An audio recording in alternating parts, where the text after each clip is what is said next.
देखिए, विपक्ष के जो लोग इस तरह की जो भ्रामक चीजें फैला रहे हैं, तो ये सरासर गलत है।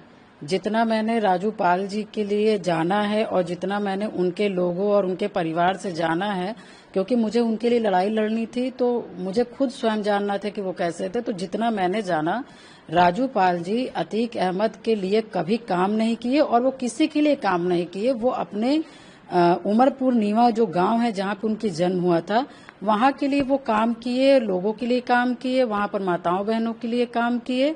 और उस गांव में जब अतीक अहमद के गुर्गे या जो लोग आते थे, तो कहीं ना कहीं राजू पाल जी अतीक अहमद के उन गुर्गों से अपने मोहल्ले के लोगों की जमीन और रक्षा करते थे। और जिससे कि कहीं ना कहीं अतीक अहमद को ये बुरा लगता था कि मेरे गुर्गे हर जगह, मतलब कि कहीं ना कहीं हर काम को सिद्ध कर लेते हैं, मगर उमरपुर नीवा में क्यों नहीं सिद्ध हो पा रहा है। और जब नाम पता चला कि वहां पर राजू पाल एक आदमी है जो कि अतीक अहमद जैसे जो इनके गुर्गे हैं वो नीवा में नहीं घुस पाते, और वहां पर जो गुंडाई करनी चाहिए अतीक अहमद के लोगों को वहां पर नहीं हो पाती है, तब अतीक अहमद जाना कि कोई राजू पाल है, ठीक है। और उसके बाद जब अतीक अहमद जाना कि राजू पाल तेज तर्राक और निष्ठावान व्यक्ति है, तो अतीक अहमद अपने लोगों से राजू पाल जी को बुलवाना चाहा, मगर राजू पाल जी किसी के संगति पे काम करने वाले लोग नहीं थे, क्योंकि वो बदमाश टाइप के लोग नहीं थे कि राजू पाल जी क्रिमिनल थे या पैसा लेकर उन्होंने किसी को मारा हो या हत्या किया हो। 20.5 साल का जीवन हो गया है मेरा, किसी ने एक आदमी हमको या कहीं पे भी एक लेटर लिख करके दे दे या बता दे कि राजू पाल जी ने किसी की जमीन ही हड़पी थी, या राजू पाल जी ने किसी की क्या कहते हैं फर्जी, मतलब कि किसी के साथ कोई कांड किया था। एक एप्लीकेशन आज तक 20.5 साल का राजनीतिक जीवन हो गया, कभी नहीं किसी ने दिया। और जब राजू पाल जी ने अतीक के लोगों का अपने गांव में घुसने का विरोध किया, तो यही अतीक अहमद, उस समय अतीक अहमद की तूती बोला करती थी। अतीक अहमद प्रशासन को कह दिया कि ये ऐसा ऐसा बंदा है, ये इसका नाम हो रहा है, ये उठ रहा है, इसके ऊपर जिस तरह से मुकदमे हो लगाने का काम करी। तो प्रशासन के द्वारा 8 से 9 मुकदमे सिर्फ अतीक अहमद के कहने पर वहां पर क्या कहते हैं प्रशासन ने लगाने का काम किया। इसलिए उसके बाद लगाने का काम किया। उसके बाद जब राजू पाल जी तब भी नहीं माने कि मतलब अतीक अहमद बुला रहा है जा करके मिले, क्योंकि दुनिया को बुलाते थे लोग डर के चले जाते थे, मगर राजू पाल जी डरते नहीं थे, ये सच्चाई है। इसलिए अतीक के पास नहीं गए। जब अतीक के पास नहीं गए, तो यही अतीक अहमद ने सारे मुकदमे लगवा करके राजू पाल जी के ऊपर गैंगस्टर के मुकदमे लगवा दिए और हिस्ट्री सीटर का मुकदमा लगवा दिया। तो मैं यही कहना चाहती हूँ कि जो राजू पाल जी के लिए जो अनर्गल बात आज के डेट में की जा रही है, वो सरासर गलत है। सिर्फ राजू पाल जी की छवि को धूमिल करने के लिए ये की जा रही है कि राजू पाल जी को कैसे संपैथी और कैसे लोग आज भी पसंद करने वाले लोग हैं। मैं यही बोलना चाहूंगी। देखिए, मैं यही कहना चाहूंगी कि विपक्ष और समाजवादियों के पास तो कुछ बचा नहीं है मेरे खिलाफ में कुछ बोलने के लिए, क्योंकि मेरी लड़ाई न्यायहित है। मैंने न्याय के लिए लड़ाई लड़ने का काम किया है। तो जो आज इस तरह से अनर्गल बातें चल रही हैं, तो पहली बात तो मैं बता दूं कि मेरी बहुत छोटे उम्र में शादी हो गई, जो कि मैं 20.5 साल मुझे हो गया राजनीति करते हुए। मेरे पिताजी के रहते, मेरे चाचा जी के रहते, मेरे भाई के रहते, हम ही नहीं, हम 4 बहनें थे। हम चारों बहनों में कभी किसी ने बाहर जाके काम ही नहीं किया। तो मैं आपके माध्यम से बताना चाहूंगी कि ये जो बताया जा रहा है कि मैं हॉस्पिटल में काम करती थी, हॉस्पिटल, और मैं तो यूट्यूबरों का देख के तो मैं कभी कभी हंसती भी हूँ कि 2005 में मुझे एनएम बनाया गया, फिर 2016 में मुझे फिर बीच में मुझे नर्स बनाया गया, फिर यूट्यूबरों के द्वारा मुझे फिर 2016 में वहां पे उसी हॉस्पिटल में झाड़ू पोछा करने के लिए कह दिया जाता है, मतलब कि उसमें दिखाया जा रहा है कि पूजा पाल ने झाड़ू पोछा। तो आप झूठा लिखेंगे तो कहीं ना कहीं किरदार को मेरा चेंज कर देंगे, मगर मैं ये कहना चाहूंगी आपके चैनल के माध्यम से कि पूजा पाल ने कभी अपने जीवन में कभी भी हॉस्पिटल में काम करने किसी भी प्रकार का काम नहीं की। बस मेरी शादी हुई, उसके बाद फिर हमने संघर्ष करने का काम किया। और राजू पाल जी से जब मैं काम नहीं करती हूँ, तो राजू पाल जी से वहां कैसे मुलाकात हो जाएगी, कोई सवाल ही नहीं है। और रही बात फिर क्या कहते हैं कि विवाह का, तो राजू पाल जी से मेरा विवाह अरेंज मैरिज है, और मेरी बुआ ने शादी करवाई और राजू पाल जी की जो मामा की उनकी बेटी थी उषा पाल जी, उन्होंने कराई। जो सच्चाई है मैंने बताने का काम किया। कोई हॉस्पिटल में काम नहीं करते थे, कोई वहां पर देखने नहीं गया, ना कोई सुनना। हमारा शादी प्योर अरेंज मैरिज है। बस ये है कि हाँ, राजू पाल जी के ऊपर क्योंकि अतीक अहमद से चुनाव जीतने का कहीं ना कहीं बड़ा राजू पाल जी को दिक्कत हुआ, जो कि राजू पाल जी के ऊपर दो अटैक उसी समय हुए विधायक बनने के बाद। और उसी के बाद फिर ये हुआ कि शादी होनी है, तो फिर परिवार लोगों की ये सोच थी और राजू पाल जी की ये सोच थी कि शादी हम लोग मतलब कि शादी जो हम लोग करेंगे बुआ, वो हम लोग क्या कहते हैं, हम लोग शादी वहाँ मंदिर से करेंगे, शिव जी के मंदिर से करेंगे। और क्योंकि अतीक ऐसा बदमाश आदमी है कि किसी को भी पैसा दे करके कुछ भी कराया जा सकता है, तो इसलिए बहुत बड़ी शादी न रख करके हम लोग छोटी शादी रख करके आशीर्वाद हम लोग को दे दीजिए, बस ये था।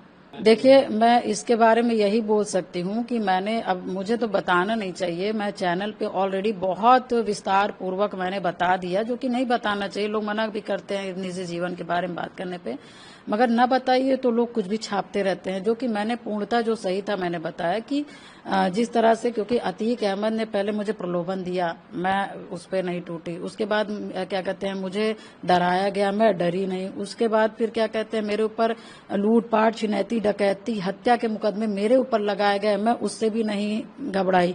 उसके बाद फिर क्या कहते हैं, मेरे परिवारों के जनों को ऊपर लगाया गया, उसके बाद भी मैं नहीं टूटी।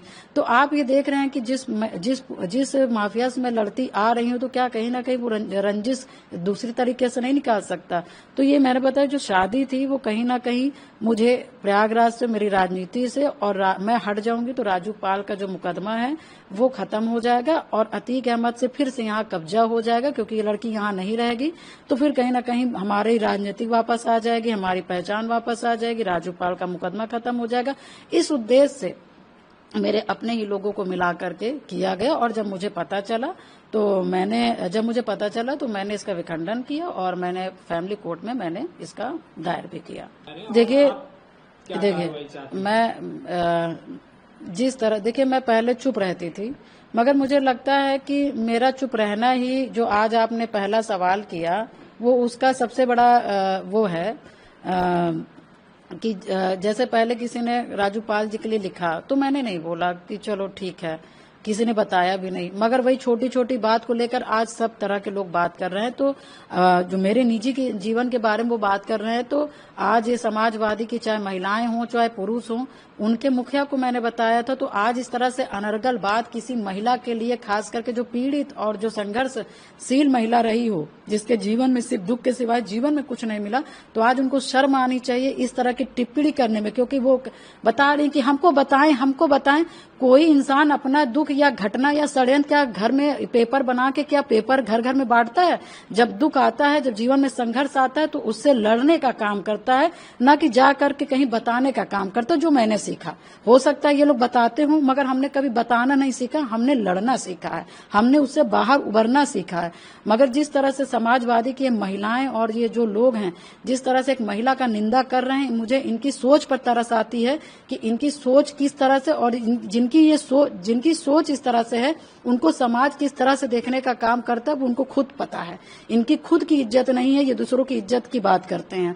तो बस मैं यही कहना चाहती हूँ कि ये जो समाजवादी के द्वारा हमारे ऊपर जो निजी जीवन पे टिप्पणी की जा रही है, ये बहुत ओछी हरकत है।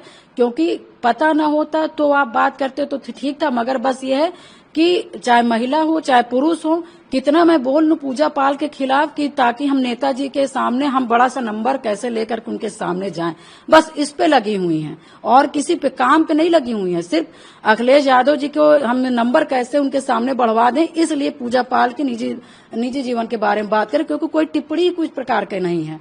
और मैं यही कहना चाहती हूँ कि जब आपके मुखिया को पता है, तो आप फर्जी नंबर लेने में क्यों लगी हुई हैं? मुझे तो लग रहा है कि ऐसी महिलाओं को, ऐसे पुरुषों को कहीं ना कहीं इन सब जो ये तुच्छ टाइप की जो हरकतें, इससे बचना चाहिए। क्योंकि समाज में हम आप सब लोग एक दूसरे को मैसेज देने वाले लोग हैं।